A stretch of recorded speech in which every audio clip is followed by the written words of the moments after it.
Forsk a mené une étude sur l'analyse des violations des droits fonciers au Burundi, avec un accent particulier sur deux thématiques, à savoir la succession beaucoup plus centrée sur le genre, mais aussi et surtout tout ce qui a trait avec les expropriations foncières abusives que nous avons qualifiées d'accaparement de terres.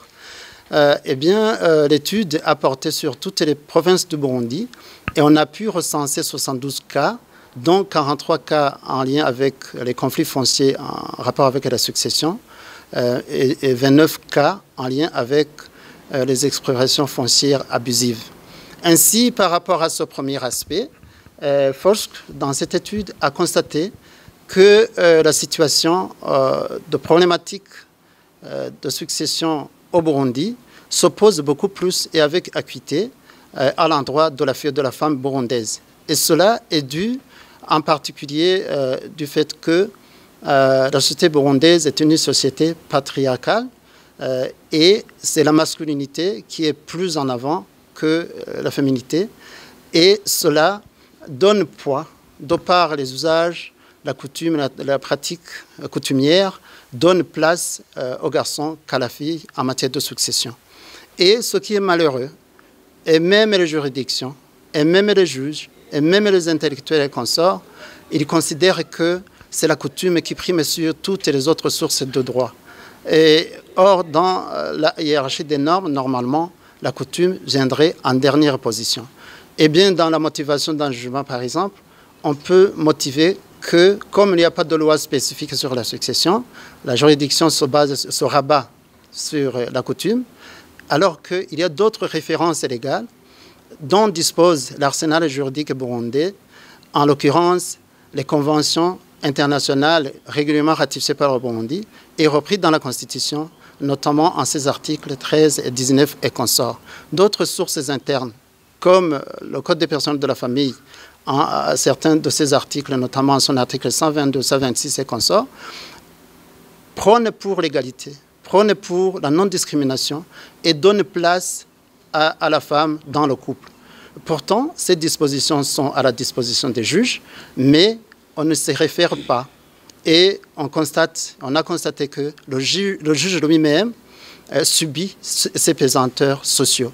Donc, il ne diffère en rien, pratiquement, à d'autres personnes, membres de la communauté, par rapport à la considération successorale de la fille. Et ce qui a été constaté aussi, c'est qu'il y a des provinces qui sont les plus touchées que les autres. C'est en l'occurrence la province Muramvya qui vient en tête, suit la province Muyinga et la province Gitega. Donc, sans être exhaustif de pouvoir préciser le nombre de cas dans chaque province, mais donc la hiérarchie se situe comme ça. Donc, par rapport à cela, cette tendance est plus soutenue par aussi les officiels burundais. C'est notamment la décision de la Cour suprême à travers laquelle le président de la Cour suprême a donné injonction à toutes les juridictions qui ne vont plus se référer à une jurisprudence foncière sensible au genre déjà existante. Ça fait bientôt 3 ans. Et cette jurisprudence appartient aussi et surtout à cette Cour suprême. Donc, en quelque sorte, il a dit non à son œuvre. Et il en va de même aussi à travers des propos des officiels comme le président de l'Assemblée nationale qui précise que l'ère de succession de la fille n'est pas encore là.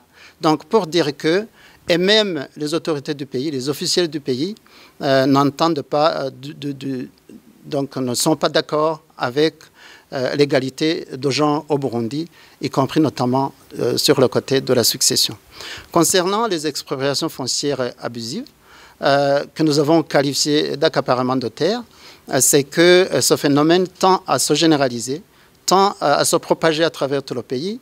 Et le constat est que, normalement, les expropriations foncières pour cause d'utilité publique sont régies par la loi, y compris notamment dans le Code foncier, où c'est précisé la procédure d'expropriation, qui exproprie et dans quelles conditions, mais visiblement, à travers les cas que nous avons relevés dans cette étude, c'est vraiment déplorable, regrettable qu'une autorité comme un gouverneur de province, un administrateur communal, un commandant de camp décide abusivement d'exproprier des gens en termes d'homilier.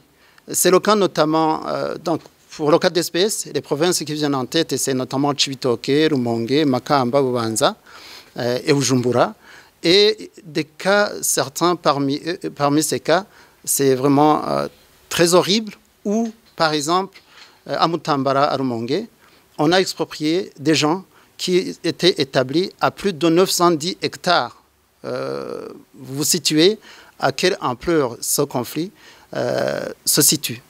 Donc, les habitants expulsés ont fait des réclamations partout, jusqu'à la présidence, mais leur cas n'est pas encore résolu. Il en va de même au niveau de Mudubugu, à Bubanza, en commune Gihanga, où le camp militaire de Mudubugu a voulu étendre sa superficie pour y exercer des activités militaires, et abusivement, ils ont décidé d'expulser des gens sans indemnité, sans formalité d'expropriation foncière. Eh bien, les gens ont essayé de résister, ont fait des réclamations jusqu'à l'ombudsman, à l'institution de l'ombudsman, mais le cas n'est pas résolu. Eh bien, le commandant du camp y a posé des gardes militaires, quitte à ce que toute personne qui y met le pied pour des activités champêtres, il se retrouve envahi par des tirs à balles réelles. Il y a déjà eu des décès sur ce site. Le cas de Chibitoke, tous les cas que nous avons recensés, identifiés, ont prouvé que toutes les expropriations n'étaient pas vraiment du tout légales, parce qu'on expulsait des gens et on redistribuait les parcelles à des officiers et des cadres du pays.